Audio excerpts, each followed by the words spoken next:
So for many times I told myself that at some point I should start a YouTube channel, and the purpose of that YouTube channel would be to share my analytical observation of how the world works, and how I've been able to maneuver it and find what I consider and many others would consider a success. And in doing so, today I'm gonna start it where I just kind of record these thoughts, and I guess at some point I'll try to organize them and formulate them into some type of YouTube channel. But before I get started, I want to talk about this idea called agreed upon reality. And I think most of the conflict that humans encounter, I mean, even like family and relationships, are because we tend to believe that we agree upon a certain reality, and we don't. So like, consider that a table can be used as a chair, but in most households, the agreed upon reality is that the table is used as a place to eat on. Occasionally we do homework on it, right? Like use it as a desk, but mostly the agreed upon reality is the table is a place that we eat on, with chairs that's a place that we sit on. Now, when we're talking about something that has a hard fact as tables and chairs, it's very easy for us to understand what I mean about agreed upon reality. But let's talk about the things that actually create the strife in our relationships and are not as cut and dry as what a table and a chair is. And what am I talking about? Things like the word trust. Things like the words respect, love. These words have an underlying definition, right? And I'm driving, so I can't Google what the official definition is. But how we recognize them varies so viciously that somebody can be loving you in a way in which they understand how to love, which is probably reflective of what they want in love. And like, you could completely be missing it because the way you actually interpret love, which would be the way that you would express love, is different from the way in which this individual or the other person is giving it to you. So for instance, my mother sees love through gifts.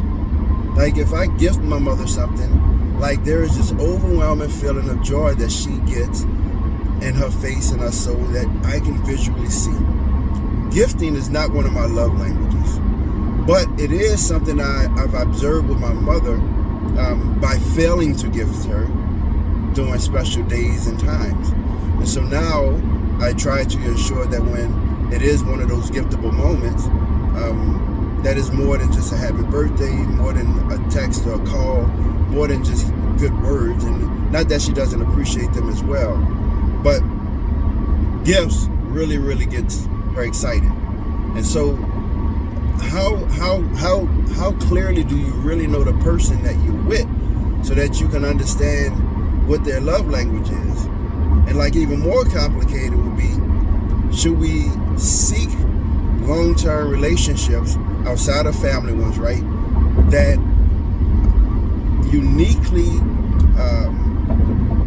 understand your love language, like they respond to it just like you would, or is this something that, as part of being with somebody and part of loving somebody, we should learn their love language, and when we speak to them, we speak in a language in which they would understand? Like that's one of the thoughts. But respect is another one of those things. And you hear this a lot in relationships. Respect, respect, respect. But it is my opinion that when someone says you should respect me, what they're meaning is that you should treat me in a way that doesn't make me feel the way I felt when somebody else disrespected me. And in order to do that, you will have to have an extensive knowledge of this individual's background and triggers. And I say these because I know I come off very robotic, mechanical in my approach and things. And that's just part of how I've survived and dealt with this world that has, in its earlier stage, been very cruel to me, but in my later stage have been very nice to me. I've been able to survive through this form of compartmentalizing how things work and how interactions go, and like ultimately looking at the outcome of most interactions that I've had and kind of root cause analysis to try to figure out exactly what went wrong, because my goal is to never ever have these negative experiences with humans or with other people. And yes, I know sometimes it's unavoidable, but if there's a particular trait or characteristic that I have that tends to get the same outcome, then maybe at this point in time, there's this, I need to evaluate it.